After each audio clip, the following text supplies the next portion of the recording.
Muy buenas tardes. Muchas gracias a todos por acompañarnos una vez más en este programa de Conversando con CISOs. Mi nombre es Edgar Rojas, el organizador del evento de Tactical Edge. Antes de comenzar, para invitarlos a todos, ahí arriba, siempre me olvido, se me voltea la pantalla. Esta es la información para que nos acompañen el 14 de mayo. Va a ser eh, unas charlas muy interesantes.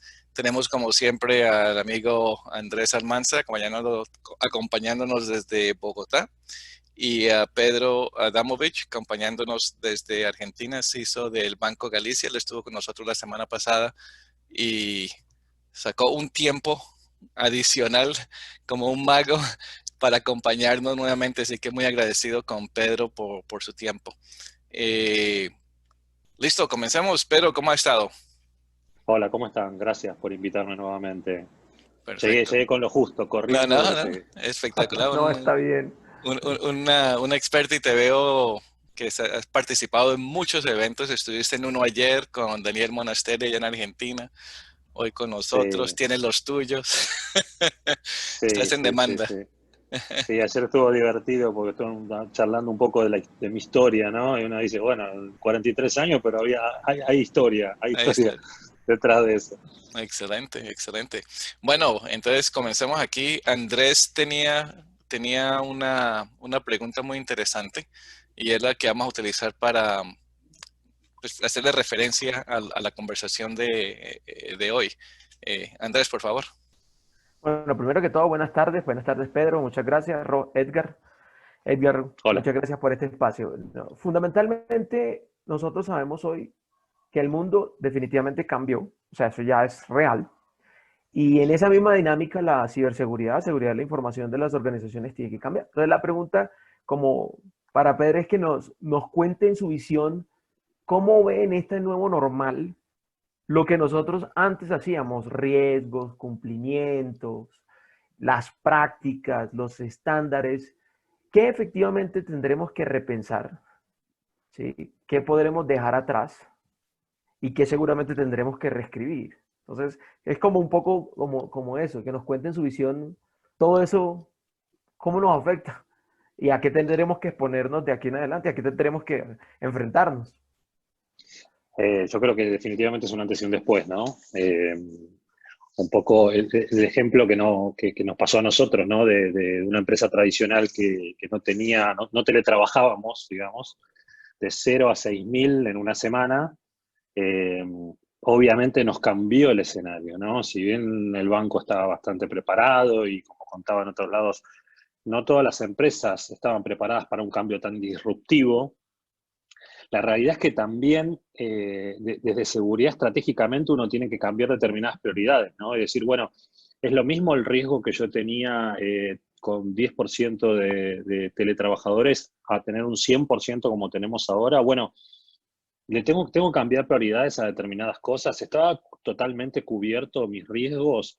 ¿Qué va a pasar después? La realidad es que después seguramente no es que un banco tradicional como el nuestro u otra empresa va a pasar a estar 100% trabajando remotamente de por vida, pero sí creo, ayer lo decía en un podcast, creo que a partir de esto va a cambiar muchísimo el mindset de lo que es el teletrabajo y muchas empresas van a empezar a tener un porcentaje mucho más alto de teletrabajo y el teletrabajo no va a ser sinónimo de no trabajar, ¿no? Sino a partir de esto se van a entender un montón de cosas y a partir de eso es que nosotros tenemos que también como CISOs entender estos riesgos y repriorizarlos, ¿no? Quizás en la cabeza, en nuestra estrategia actual de corto plazo no estaba pensando tanto esto, ahora sí tenemos que hacerlo, ¿sí?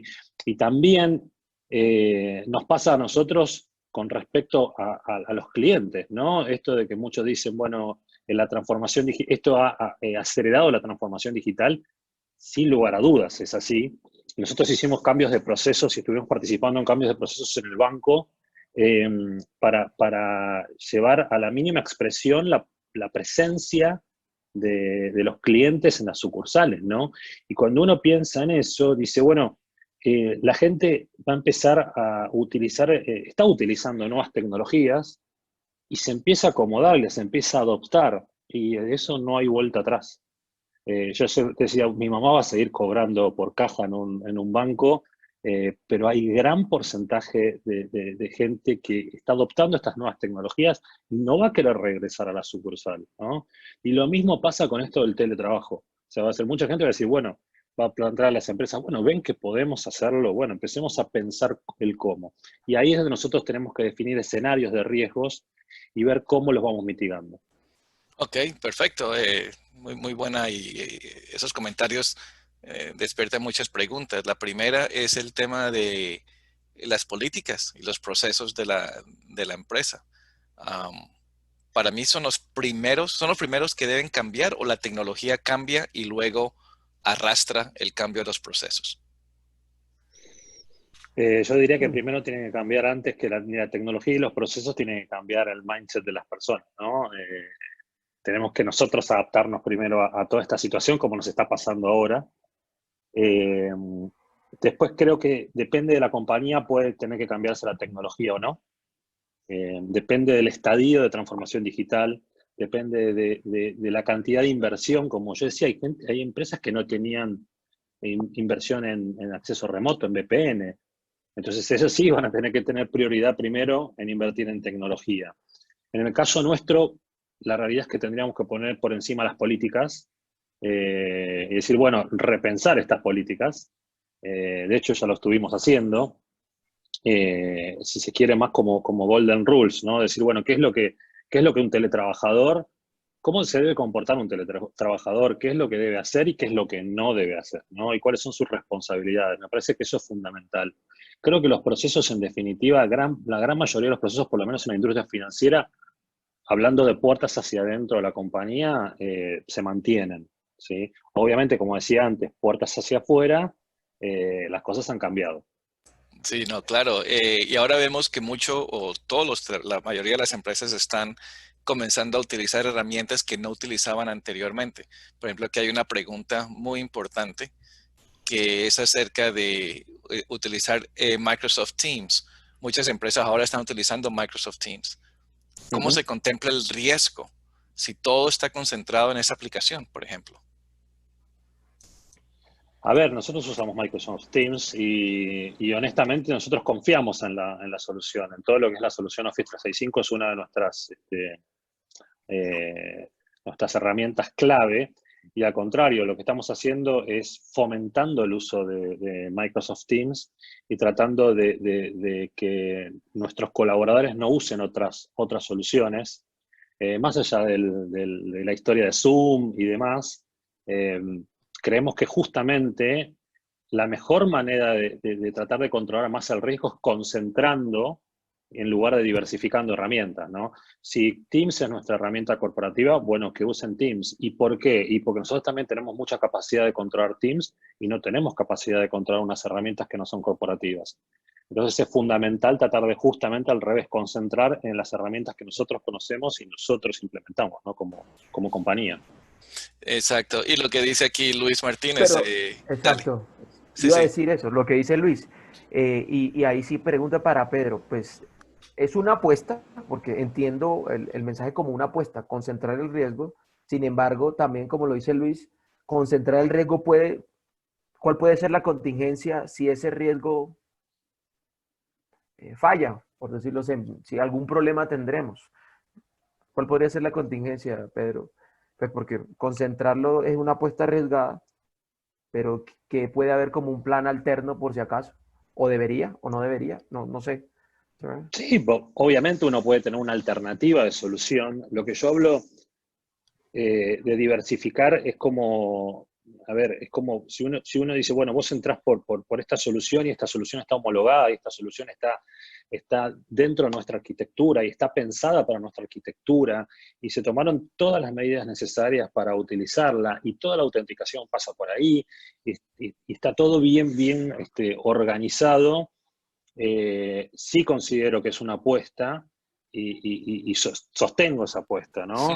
Porque la otra alternativa, ¿cuál es? Es decir, bueno, free, Cada elijan uno las lo que soluciones quiera. que quieran Eh, eh, y, Y ¿sabes dónde está el secreto, más allá de la concentración del riesgo? Es en esto que yo digo del poder controlar. ¿Puedo controlar Zoom yo? No puedo controlar Zoom. ¿Puedo controlar Teams? Sí, puedo controlarlo. Entonces ahí está un poco el secreto. Decir, bueno, usen cualquier correo personal. No, usen el correo corporativo, porque donde yo puedo controlarlo también, ¿no? Pero es interesante las preguntas, de nuevo, de acuerdo al tiempo en que estamos, ¿correcto? Listo, concentramos todo en uno. Y si se cae, ya no se puede decir es que no se va a caer. Exacto, es que Ya no se puede. O sea, ya toda la manera de pensar está cambiando y está muy bueno porque obligan a todos a ver alternativas. Por ahí estuve viendo uno de nuestros patrocinadores de Tactical Edge es Netscope y tienen un programa interesante en estos días que hablan acerca de la protección de información no estructurada, que es email, el tema de Teams y todo eso, ¿no? Y dice que la mayoría de las empresas se enfocan en asegurar aplicaciones, pero no están enfocadas en asegurar información no estructurada. Yo no estoy de acuerdo con eso, o tú estás de acuerdo con con ese statement que... Eh, eh, Estoy de acuerdo con la gente de Netscope. Hay como mucha concentración en proteger la infraestructura y un poco lo conecto con la pregunta anterior. Yo digo, bueno, yo tengo toda una infraestructura no importa, de cualquier empresa, ¿no? Tengo una infraestructura de acceso remoto y esa infraestructura la tengo que proteger. Y sí, es verdad, tengo que tener un plan B para la infraestructura en sí. En el caso de Microsoft mismo tiene sus propios planes B, ¿no? Pero en definitiva yo como solución de acceso remoto tengo que tener un plan B y tengo que tener, no sé, puedo llegar a tener, no sé, hasta ataques de denegación de servicios si yo, no sé, populo aplicaciones o lo que sea, y para eso tengo que tener protección. Relacionándolo un poco con Netscope, Netscope es un CASB y obviamente un poco parte de su foco tiene que ver con eso, y coincido, porque nosotros lo hacemos también, en que parte de los controles que estamos haciendo en todo este proceso, en todo este tiempo de teletrabajo, tiene que ver con información no estructurada, poder controlar justamente lo que yo decía de Teams. Nosotros controlamos Teams con un CASB. Y casualmente, juro que es una casualidad, es Netscope. Entonces, es una absoluta casualidad, vos lo sabes. No. Pero nosotros controlamos ese tipo de potencial fuga de información, lo controlamos con un CASB, ¿no? Y también con una solución específica de DLP, la combinatoria de CASB y una solución de DLP pura. Y me parece que es un tema fundamental, porque justamente uno de los grandes riesgos tiene que ver, y no lo están viendo todo el mundo, tiene que ver con la fuga de información, ¿no? En este escenario. Así que sí, coincido con la persona de Netscope. Ok, que excelente. No vi quién preguntó, pero... Sí, no, eso lo vi en un aviso para un webinar de ellos y me pareció interesante. Ok. Sí, estoy de acuerdo con eso. Me gusta la última parte que Pedro menciona, que está relacionada con el tema de la fuga de información. De hecho, para conectar un comentario de alguno de nuestros participantes que habla de precisamente el tema de protección de la información y compararlo contra el punto de, bueno, efectivamente en este ambiente que es diferente, la fuga de información se nos vuelve un dolor de cabeza. Y se nos vuelve un dolor de cabeza si a eso le sumamos que tenemos que seguir con el marco regulatorio que tenemos. Por ejemplo, el compliance de protección de datos como lo está en Argentina, como lo está pues, toda la región. Entonces, en ese orden de ideas, Pedro, ¿tú cómo ves que el compliance va a evolucionar? ¿Hacia dónde se va a mover? Porque en esto definitivamente el teletrabajo no se va a acabar el día que digan se acabó la cuarentena. Al contrario, por lo que se ve, es que nosotros vamos a volcarnos a decir, más bien quedémonos allá, que nos fue mejor. ¿Sabes? Pero entonces, por ejemplo, ese punto del compliance, ¿cómo lo ves tú? ¿Hacia dónde se van a tener que mover las empresas en ese sentido? ¿En compliance exactamente en qué? En todo lo que tiene que ver con el cumplimiento, ¿cómo vas a aplicar las leyes? No tanto la ley propia de cada país, sino hagámoslo fácil. Ese políticas que tú tienes. No, hagámoslo fácil. Compliance de PCI. Bueno, mejor ¿sí? todavía. Si puedes hablar acerca de eso, no sé si puedes. Pero PCI tienen todos los controles y todo de cómo la información dentro del banco. Y ahora están todos de teletrabajo, nadie está en casa. Y entonces, ¿cómo se extiende eso? Bueno, es una disrupción absoluta. Yo creo que algunas cosas van a adaptarse y otras cosas no se van a mantener, se van a sostener. Históricamente, todo este tipo de reglamentaciones cuesta que se muevan ágilmente y se modernicen, ¿no? Lo digo a nivel general esto. Pero creo que en algunos casos van a tener que flexibilizarse. Hay algunas cosas que son muy complejas también por ejemplo, de PCI, para poder flexibilizarlas, ¿no? Eh, pero sí creo que va a haber vamos a tener que tener algunos cambios mismo por protección de datos personales también, ¿no? Vamos a tener que tener algunos cambios, no sé si la palabra sería flexibilizar en el caso de protección de datos personales, pero sí repensar un poco determinados controles y determinadas reglamentaciones. Por acá en Estados Unidos estamos viviendo el tema de telemedicina. No sé cómo lo están haciendo en Argentina o en el resto de Latinoamérica o otros países que nos están acompañando. Telemedicina se está utilizando mucho ahora acá, porque nadie puede salir a ningún lado. Eh, yo no creo que muchas de estas empresas doctores estén cumpliendo con la normativa de HIPAA y de cosas así, pero me imagino que son algunas de las regulaciones, como tú dices, que deben ser flexibles. ¿O cómo tú ves que lo están haciendo? ¿Están ignorando o haciéndose los ciegos en algunos casos y dejar que todo funcione porque es el nuevo normal y luego regresamos y vemos qué se hizo bien, qué se hizo mal y qué se ajusta? Para A ver, cualquier regulación. para cualquier regulación creo que, bueno, el ejemplo que vos diste definitivamente sí. O sea, yo estoy convencido que todos esos organismos o médicos o lo que sea no están cumpliendo con todas las regulaciones en lo que es telemedicina. Estoy convencido, digamos, no hay mucha vuelta. Entonces, la realidad es que en esta situación deben mirar para otro lado y esto ocurrió muchas veces, Edgar, ocurrió muchas veces con muchas regulaciones en diferentes países donde obviamente uno fácilmente puede agarrar una regulación de Estados Unidos y decir, bueno, a partir de ahora se cumple muy parecida a la que es la de Estados Unidos. Y ahora después, ¿cómo controlan eso los organismos públicos, por ejemplo? ¿No? Que es muy complejo muchas veces poder cumplirlo, porque no están los recursos para poder hacerlo, ¿no? O no está la cultura para poder hacerlo. ¿Qué termina pasando? Decimos, bueno, es como los países que dicen, tenemos plan estratégico de ciberseguridad, ¿no? Y abren el pecho, decir, bueno, pero pará, ¿y cómo lo cumplo? ¿No? ¿Cómo lo avanzan? Y un poco tiene que ver también con este tipo de regulaciones. Yo creo que en la parte de medicina estoy convencido que sí van a tener que empezar a flexibilizarse y a adaptarse y a concientizar también a todos los que componen el sistema médico en sí, ¿no? Obviamente, si vos agarrás determinadas compañías muy, muy grandes, conozco colegas que están trabajando muy, muy fuerte en este tipo de regulaciones y lo están haciendo muy bien, pero la realidad que ese mercado en particular, no es el mío, pero ese mercado en particular es un mercado que tiene tremendas diferencias de tamaño, ¿no? Entonces, ¿cómo haces para que ese médico cumpla de la misma manera que cumple un organismo de salud con un tamaño enorme, ¿no? Obviamente los reguladores irán a buscar primero a estos organismos de salud grandes y de ahí irá bajando, ¿no? Pero Exacto. hoy sí miran para otro lado seguramente. Ok. Sí, y yo creo que eso va a ser lo mismo, eso va a ser lo normal con muchas regulaciones y cosas así, porque no pueden hacer otras. Y no Eh, es el momento. no es el momento. Una pregunta de David Cáceres ya íbamos con esta conversatoria.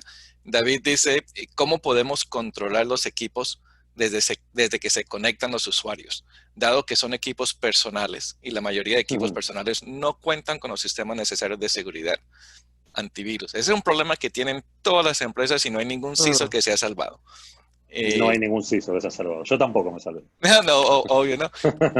¿Cuál fue tu experiencia y cómo lograste hacer ese salto? A ver, hay diferentes maneras. Uno puede decir, bueno, ¿cuál sería el escenario ideal? El escenario ideal es obviamente tener una conexión segura. Uno dice, bueno, tenés que tener una VPN, tenés que tener un MFA, tenés que tener múltiple factor de autenticación, sí o sí, ¿no? O sea, un tipo que se conecta a una PC personal, tiene que ser mediante una VPN y una PC personal, y también la realidad es que vos tenés que a esa persona directamente no poder meterla en la red directamente en la red de la compañía, sino en llevarlo a un portal y que en ese portal pueda consumir las aplicaciones que necesita y demás. A partir de ahí, ya el riesgo, lo mismo, de la misma forma que Office 365, ¿no? El riesgo lo vas mitigando muchísimo. ¿Cuál sería la situación, el escenario ideal para ese tipo de casos? Y tener un control de postura, pero ¿qué costo colateral tiene un control de postura, ¿no? ¿Cómo haces para una empresa de 10.000 personas, qué sé yo, donde tenés 8.000 teletrabajadores, le digas, bueno, a partir de ahora yo te voy a controlar antivirus, parches, sistema operativo y demás antes que entres a nuestra conexión? Eso tiene un daño colateral también muy, muy grande y una carga en IT muy potente. Pero bueno, la teoría diría que la mejor manera es hacer este control de postura. Otra alternativa también que hay varias empresas que ahí les recomiendo, si quieren, hablen con sus empresas de antivirus, están ofreciendo antivirus para casas, digamos, caseros, para sus colaboradores de manera temporal y gratis. Mismo empresas de EDR, ¿no? De antivirus de última generación. Interesante. Eso me parecería una buena alternativa también. Obviamente lo están ofreciendo para después que uno le guste y lo adopte y lo compre, ¿no? Pero no importa. De acuerdo al tamaño de la compañía, podría ser una buena alternativa. Y, si no, algo mucho más casero y simple, es fomentar permanentemente que las personas tengan su antivirus y tengan actualizados sus sistemas operativos y demás.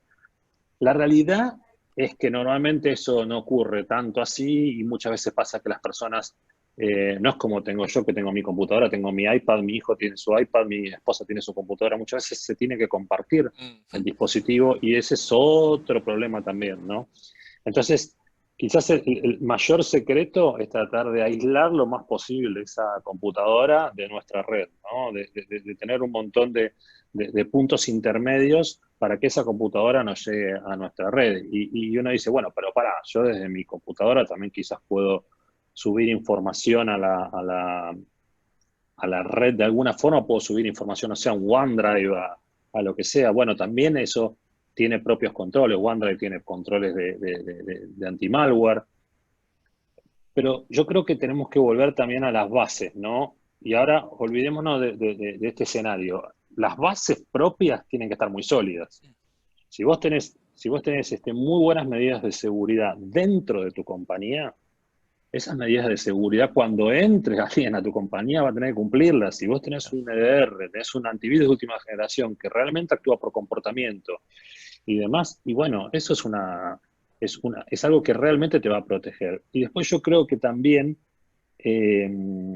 otro punto importante por el tema de computadoras personales, vuelvo al tema control y monitoreo, es tratar de definir casos de usos específicos para este tipo de máquinas, ¿no? Decir, bueno, a ver si la máquina que se está conectando, en qué horario se conecta, si se conecta por diferentes sistemas operativos, geolocalización, cosas que digan, bueno, algunos indicadores que te den de comportamentales de que esa máquina puede llevar, o mucha baja, volvemos a la información, mucha bajada de información de golpe. Ahí puede indicarnos de que una máquina puede estar con algún problema o tomada o con las credenciales tomadas. A mí, si se quiere, el problema que me queda ahí siempre dando vueltas es no sé, tener un keylogger en una máquina personal o algo así. Eso es un poco lo que a mí me saca, me gira la cabeza, ¿no? Y ese es un problema porque, de nuevo, no tenemos control de eso. Como tú dices, toda la familia utiliza la misma computadora. ¿Quién sabe lo que bajó mi hija o mi hijo? Y yo la estoy utilizando ahora con el VPN, estoy seguro, pero ahora le tengo una conexión segurísima a la empresa por medio de un keylogger. O sea, no hay cosas. Andrés, tú tenías una pregunta aquí de Luis Pues sí, Martínez que fue buena. Luis nos hace una pregunta muy interesante y que está muy relacionada con lo que Pedro estaba hablando, y es cómo se deben manejar los controles a implementar en este tipo de plataformas, en este tipo de situaciones donde hay mucha información confidencial. Pues porque no es lo mismo que yo suba una que otra información a un OneDrive. Cuando tengo información confidencial, ahí ese aislamiento sí funcionaría. ¿Cómo se romperían esas reglas ahí? Que vale la pena como conversar de eso. Me parece que Luis pone un punto muy importante. A ver si entiendo la pregunta de vuelta. Lo que dice Luis es cómo se deben manejar los controles a implementar en una plataforma donde pasa mucha información confidencial. Y bueno, básicamente, ¿Sí? primero, si vos sabés que es información confidencial, le tenés que poner muchísimo más control y tiene que haber determinadas alertas sobre ese manejo de información confidencial. Lo que también ocurre en muchas compañías es que no saben cuál es su información confidencial.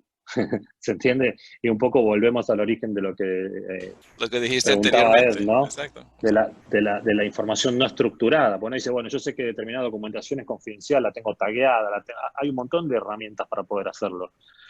Pero ¿qué pasa con esta información no estructurada? Y ahí un poco es lo que tenés que hacer, es poner determinadas reglas para que de alguna forma automáticamente podamos detectar ese movimiento de información, ¿no? Que es un poco lo que estamos haciendo nosotros también.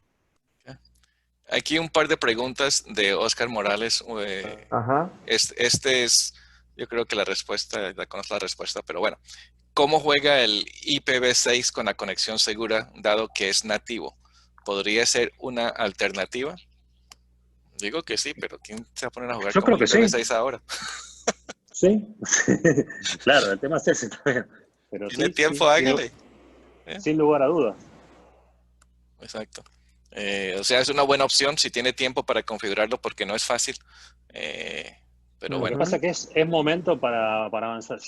A ver, si puede hacerlo en este momento, adelante. Yo creo que no sé si es el mejor momento para exacto, avanzar en una Una implementación de esas implementación. características, ¿no? exacto, exacto. Los recursos están muy limitados. Muy complejos. Exacto. Otra pregunta de Oscar Morales. ¿Cómo ves los esquemas de escritorios virtuales para un teletrabajo seguro? Y esto muchas empresas están Ya utilizando lo. escritorios virtuales. Muy Yo lo buena. veo muy bien. Sí, a mí me parece que es una muy buena alternativa. Por eso digo también esto de ir complementando la seguridad, ¿no? Los escritorios remotos, los VPN, el doble factor de autenticación, eh, de vuelta, los controles detrás. Me parece que perfecto. Los escritorios virtuales son una muy buena solución para utilizar. Sin lugar a dudas, siempre para mí lo fueron. Ok. Una de Gerson González, y yo he estado escuchando mucho acerca de conectividad tipo SASE. Ujú. ¿Tú ves que se la están utilizando, están utilizando esa clase de conectividad, esa clase de solución? No, Yo, nosotros no. ok, Nosotros no lo estamos utilizando. ok, Pero tampoco sé si se está utilizando mucho en el mercado, por lo menos acá en exacto. Argentina, ¿no? Exacto, no, es algo nuevo y yo he visto bastante Sí, información que está saliendo en este momento, SASE, webinars y todo. De nuevo, regresamos al punto de, es un momento clave ahora para hacer cambios estructurales a la empresa, yo no creo. Otra pregunta. Definitivamente no. Porque tenés Exacto, también, hay una realidad, tenés mucha gente sumamente ocupada con el crecimiento exponencial de las tareas diarias y de los cambios permanentes, ¿no? La gente de Haití está sobrepasada, la gente de mi equipo está sobrepasado, la exacto. gente de desarrollo está sobrepasada, entonces es medio complejo Eh, ponerse a hacer cambios que encima tenés alguna problemática Se te y no suma. podés estar físicamente tampoco ahí, ¿no? Exacto, En la oficina. exacto. Otra pregunta. ¿Se recomienda la infraestructura sí. DVI en caso de hacer uso de computadoras personales? ¿Qué Sí, significa DVI? no, Yo BDI tampoco debe sé. ser. BDI. Es Virtual Desktop. Ah, ok, desktop, ok. Ah, Virtual desktop, desktop ok. virtual. Ok. Sí, es un Ok, poco lo que hablamos. Es una Sí, excelente alternativa. Cualquiera de estas soluciones son buenas. El problema es también cómo se implementan y cómo se complementa la seguridad de estas soluciones. y ese es el punto a tomar. La tecnología existe, la solución existe. La pregunta es, ¿cómo lo implementa y cómo le aplica los controles de seguridad que tenemos en este momento? Por para que eso no. volvimos al inicio de la conversación, ¿no? Esto es lo que pasó con la mayoría de las compañías que los agarró a mitad de camino, nos agarró a todos a mitad de camino, ¿no? Eh, y de vuelta, de algo tan simple como no tener la suficiente cantidad de licencias para poder trabajar hasta no tener un sistema seguro, ¿no? Es decir, bueno, o no tenía un sistema, no tenía pensado un sistema de acceso remoto. Hay tantas realidades diferentes, pero bueno, esto nos Sí, obliga a reaccionar. sí, porque hay muchas empresas, yo conozco muchas empresas que no utilizan Citrix o soluciones Exacto. como esas con un Bastion host y Jump Server y todo eso. Y Ujú. porque no lo necesitaban, no era, no lo necesitan, no lo No era necesitan. el mundo. Y ahora lo necesitan y entonces, ¿qué hacen? No, son cambios. Y el tema es muy importante, lo que tú dijiste, Pedro, es que el tema de los recursos humanos. Tú, primero que todo, estamos todos en tecnología, estamos súper ocupados. Y segundo, no podemos salir a hacer nada. También tenemos que quedarnos dentro de nuestras casas. No podemos ir a instalar equipos físicos en ningún lado porque no nos dejan salir. Entonces, Exacto. estamos todos maniatados con lo que tenemos hasta el momento y si no ese software, aplicación, no funciona. Una buena pregunta también de Luis Martínez acerca De de Luis. BCP y DRP. Ujú. Yo creo que en este momento La respuesta es sí. estamos todos viviendo en un DRP. Sí, Sí, a mí me parece súper interesante. Yo creo que uno de los temas que yo estoy trabajando bastante, que hablo con mis equipos, que es fundamental, es todo el tema playbooks, ¿no? Si que se quiere un poco relacionado con el DRP, ¿no? Eh, Nosotros justo habíamos trabajado el año pasado en todo un proceso de escenarios de ciberataque, pero no teníamos, obviamente había un escenario de pandemia en el BCP y en el DRP, en el VIA, pero no estaba pensado en un escenario de pandemia de estas características, ¿no? Decir, bueno, che, todos van a trabajar remoto. Pero sí me parece un buen momento, un excelente momento para los que no lo hicieron aún, es pensar en escenarios de ciberataque, definir playbooks y definirlos como DRPs. No es un buen momento, obviamente, para probarlos, lamentablemente, pero sí definirlos a conciencia. Ejemplo, hay un crecimiento exponencial de los ransomware. Bueno, tengamos un playbook de ransomware y que sea un escenario de un BCP y de un DRP, la posibilidad de tener un ransomware en la compañía. ¿Y qué procedimientos, más allá de las acciones que uno tenga que tener para prevenirlo, que eso es evidente, cómo reaccionaríamos en el caso de tener un ransomware, ¿no? En máquinas, sabemos, si se quiere, más corporativas que personales, porque las máquinas personales sería otra situación, ¿no? Pero ¿qué pasaría si tenemos un ransomware, no sé, en un servidor o lo que sea? Eso es un punto clave que creo que es muy interesante para trabajar y empezar a trabajar ya mismo si no lo hicieron. Todo lo que sea playbooks De acuerdo, y todo, porque y todo lo que es respuesta a incidentes, ¿no? Obviamente. claro, claro. No, de acuerdo, claramente. porque lo que dices ahora acerca de ransomware, me imagino que, y lo que conversamos antes, la conexión VPN, que no existía antes, ahora sí existe. Tuviste que instalar una red VPN, una conexión VPN. Te enfocaste fue en el tema de conectividad, más no seguridad. Seguridad a lo mejor vino Así es. después. La persona tiene un keylogger o ya tiene en su computadora tiene un bichito de esos y pa, le dan ransomware y ahora se extiende lateralmente por el VPN Exacto. corporativo y llega a tu red. ¿Dónde están los controles para autenticar, identificar y controlar ese es un tema muy, muy interesante, muy importante. Uh-huh. Por eso hablo del caso donde primero vos tenés todos los controles y después, bueno, el caso, bueno, te ocurrió. ¿Cómo reacciono? Eh, es fundamental, porque uno si no reacciona rápido y no puede contener rápido, eso empieza a moverse, como decís vos, lateralmente. Eso sea un malware, sea cualquier otra cosa, ¿no? Dije ransomware porque lo que ha crecido mucho es el tema phishing, smishing y ransomware, básicamente, ¿no? Y en definitiva tienen relación. Así que un poco lo que me parece que hay que tener bien en claro y que normalmente tampoco veo mucho en las compañías es cómo reaccionar. Me ocurrió, bueno, ¿cómo reacciono? ¿No? Y tener esos procedimientos claros que en realidad encima son interdisciplinarios, porque tienen que muchas tareas son de comunicaciones, otras son de IT, otras son de seguridad. Así que me parece un buen momento si no lo hicieron para que avancen en eso. Pero ahora es mucho más necesario revisar, como mínimo revisar esa respuesta a incidentes, porque anteriormente Claro. asumía que podías el teléfono y tener la persona a unas cuadras, a unas cuantas oficinas en el piso donde tú estás. Ahora no, ahora todo el mundo está por todos lados. Ujú. ¿Cómo has probado eso? ¿Alguien ha Sí, hecho, sí. alguien ha hecho algunos jueguitos por ahora para poner en prueba que la gente que sí es necesaria, sí se pueden contactar? Tenemos toda la información actualizada. Tengo el teléfono aquí de tal y tal de Pedro, pero hace 3 años y no me contesta, eh, porque ese era el número que teníamos y no hemos hecho la prueba. ¿Sugieres que hagan pruebas en estos momentos acerca del DRP para estar listos de Eh, IRP? a ver, sería ideal, no sé si es el momento. No sé si es un buen momento para poder hacerla ahora, ¿no? Por el tema del Eh, estrés, ¿no? O, y Ujú. sí, para mí las pruebas se tenían que haber hecho antes o tenerlas previstas, pero por lo menos sí, como dijiste vos, repasémosla, analicemos si realmente que las áreas de continuidad del negocio de la compañía, quizás un poco el tema playbooks que hablaba antes, es más de cyber, ¿no? Más de seguridad y tiene que trabajarlo más el área de seguridad. Pero todo lo que conlleva una respuesta a incidente o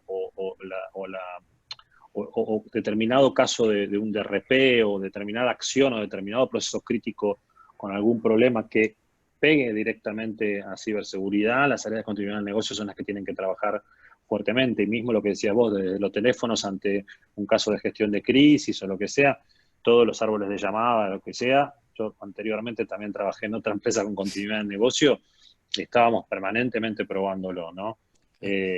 Pero la realidad es que las áreas de continuidad de negocio en general, yo también digo, vengo de ese mundo también, no estaban acostumbrados a tener en cuenta este tipo de escenarios, ¿no? Los escenarios de ciberseguridad.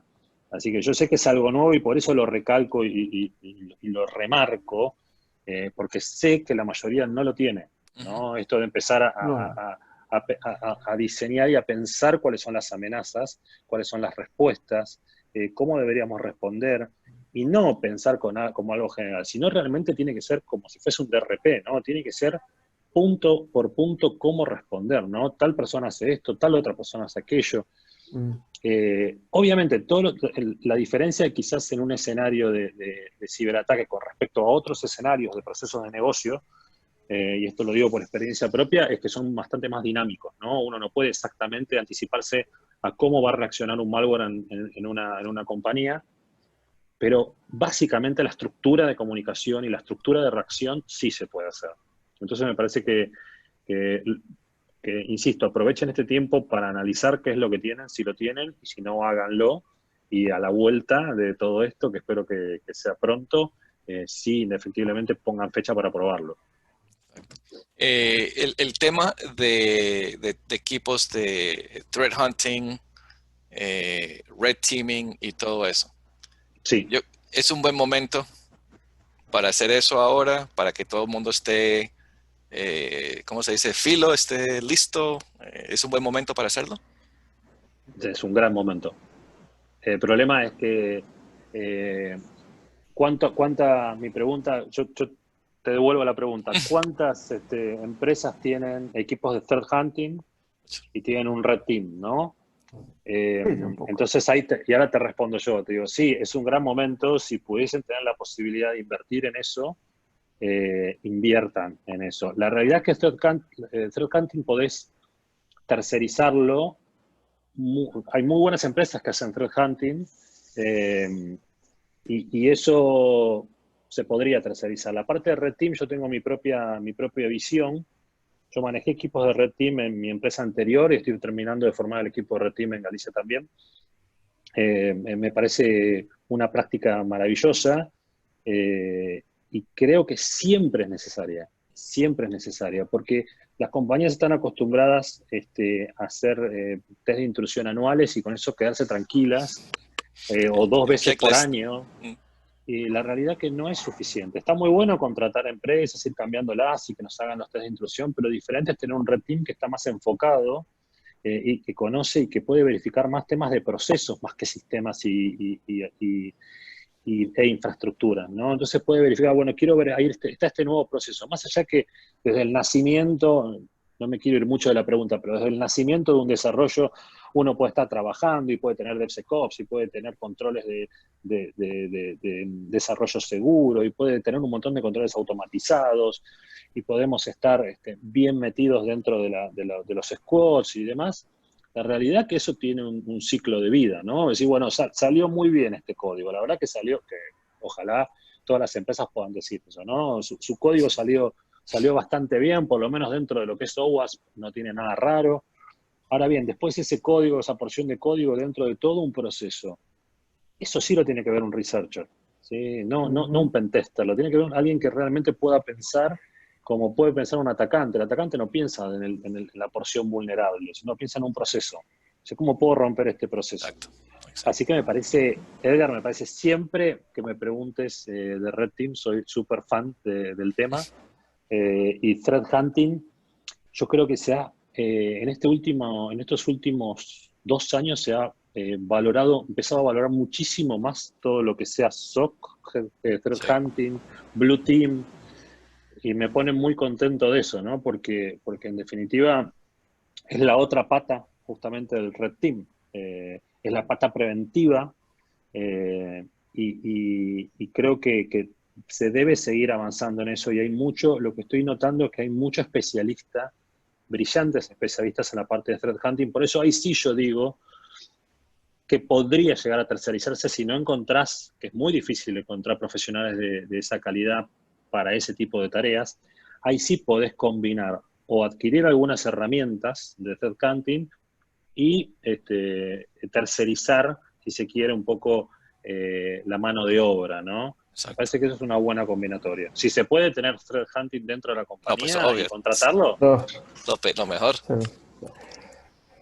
Edgar, Héctor nos tiene una pregunta interesante para Pedro. El cisne negro del COVID nos ha pillado sin las estructuras de contención básicas. Bien lo hablaba Pedro diciendo que los fundamentos deben ser importantes. Pedro, ¿piensas que el COVID-19 marca un antes y un después? Es lo que Héctor pregunta. Yo creo que coincido con Héctor, que muchas veces se usa el concepto de cisne negro y a veces yo digo que se mal utiliza, ¿no? COVID fue un cisne negro. Por uno que diga, bueno, pero pandemia estaba dentro de los riesgos de World Economic Forum, en el puesto 10, qué sé yo. El cisne negro significa esto, ¿no? Algo que no pensábamos, nadie No pensaba existe. que iba a caminar por la calle y no había nadie, ¿no? En todo el mundo. Sí, yo creo que es un antes y un después para todo. Ayer lo hablaba también, creo que para la seguridad es un antes y un después, para IT es un antes y un después, para los negocios, para los clientes, para las personas. Yo creo que nos vamos a tener que replantear, nos vamos a cansar de ver webinars, charlas por los próximos 2 años sobre este tema y cómo la realidad es muy difícil pensar también, ¿no? Como pasa en la sociedad, también va a pasar en la ciberseguridad. ¿Cómo nos adelantamos, ¿no? ¿Qué va a pasar de acá? ¿Qué aprendimos de acá a un año, ¿no? Cuando estemos en el 2021, ¿qué realmente cambió? Lo que seguramente vamos a tener que tener en cuenta es un montón de escenarios, como decíamos al principio, que antes no los imaginábamos, ¿no? Pero bueno, es un poco también parte de lo que nos pasa a todos los que trabajamos en seguridad. Como decimos en Argentina, el arco se nos mueve muchas veces. Uno dice, bueno, quiero ir a patear allá, pero la realidad es que se te movió para otro lado y tenés nuevos escenarios y nuevas cosas que van ocurriendo, ¿no? Y tienen que ver, obviamente, también con la tecnología. Pero ni el CISO más estratégico y visionario imaginaba una situación así. No, es que dale, Andrés. Que iba a decir, yo creo que es cierto, no hay nadie, a mí me gustó mucho un artículo del MIT que hablaba precisamente de esto, de la evaluación que efectivamente se le da a que este fenómeno es un cisne negro, no estaba en el escenario de nadie, y el que diga que no, yo lo tenía contemplado, pues de pronto se está exagerando un poco porque es una situación que definitivo no, Lo que sí me gusta es lo que Pedro dice, que a mí sí me gustaría ponerlo como a imaginar es, eh, y como la pregunta, bueno, ¿qué tenemos que reinventar de todo esto en el mundo de la seguridad, en términos generales? ¿Qué tendríamos que, si lo preguntáramos sin saber, adelantándonos a ese año del que habla Pedro, ¿qué tendríamos que reinventar, Pedro, después de esto, en el mundo de la seguridad? Es una gran pregunta. Honestamente no lo sé. Pienso cuando volvamos, ¿no?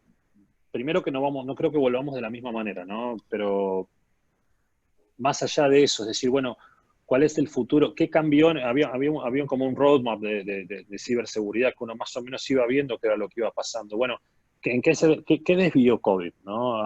¿Hacia dónde? ¿Qué más vamos a tener que tener en cuenta y qué cosas quizás vamos a tener que dejar a un costado? Yo creo que va a haber,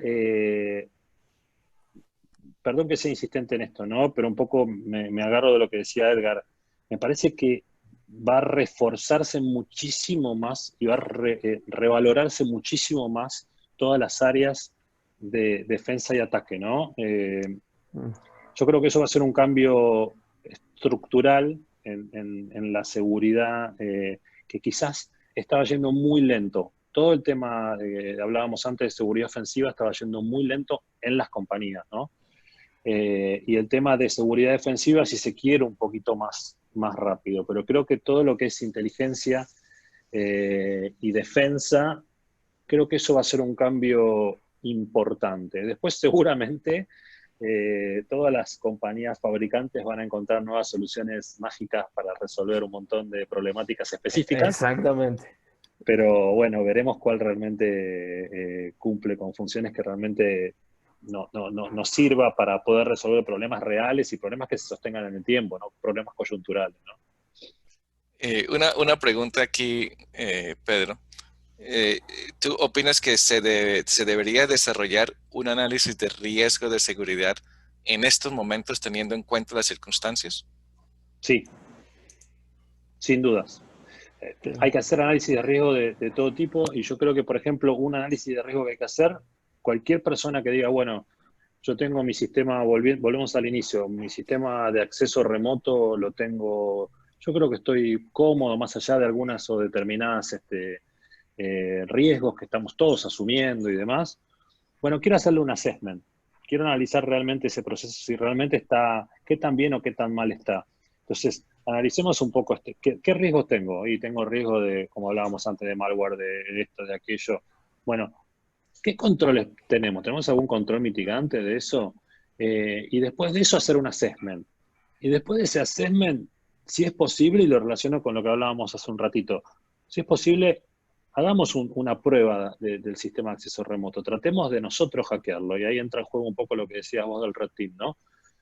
Tratemos de romperlo. Tratemos de lo que nosotros decimos que nos sentimos relativamente cómodos, a ver si no hay algo que nosotros no estamos analizando. Entonces, eso surge, todo este ciclo surge de un análisis de riesgo. Es decir, bueno, este escenario tiene nuevos riesgos. Así que sí o sí, y estoy totalmente de acuerdo, hay que hacerlo. Perfecto. Hay una pregunta, ¿la hiciste? La pregunta que tenía Alfonso. No la veo.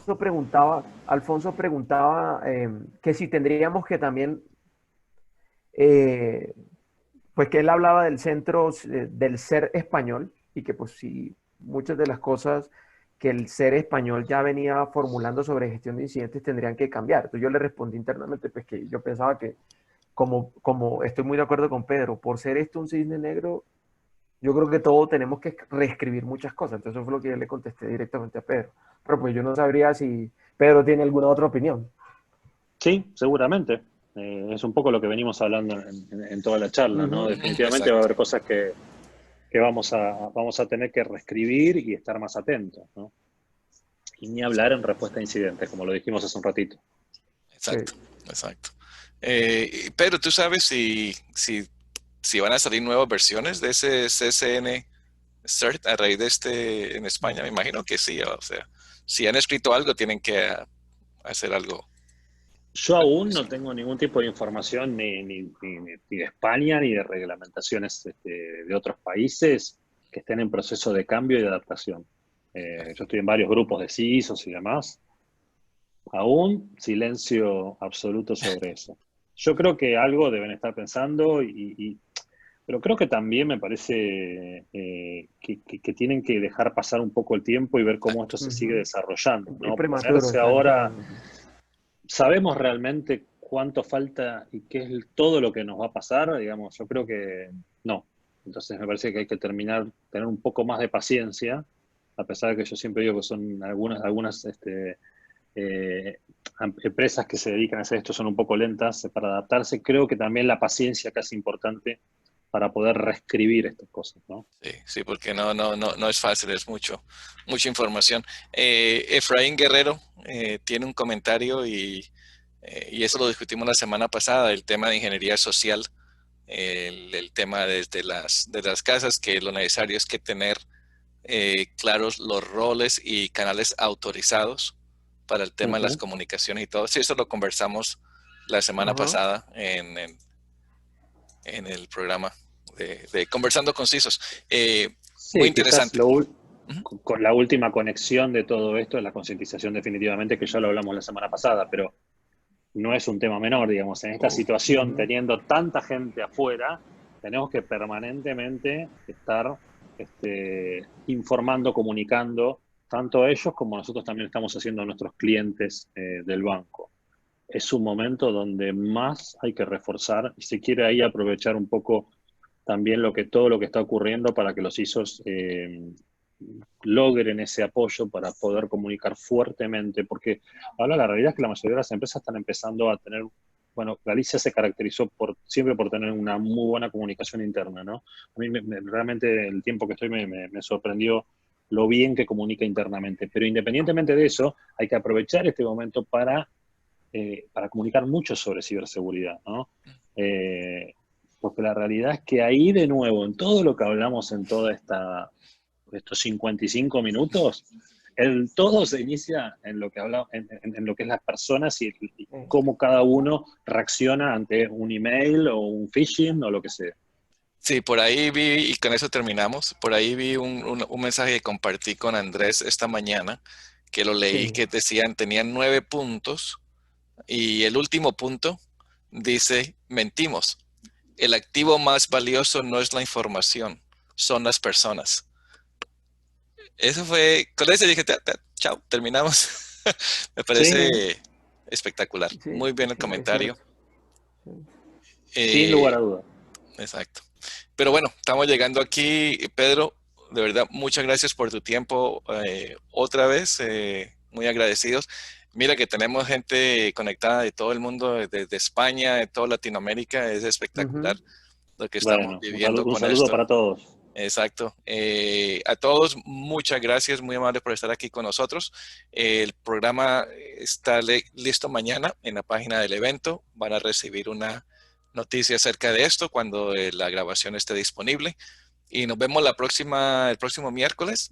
Todos los que se han registrado quedan registrados automáticamente para todo el resto de los eventos de Conversando con CISOs. Así que muchas gracias a todos. Pedro, de verdad, muchas gracias. Fuerte abrazo. Gracias. Gracias por la invitación y gracias a todos los conectados también. Excelente. No, a ti, Pedro, muchas gracias. Chau. Que pasen buen día. Igualmente.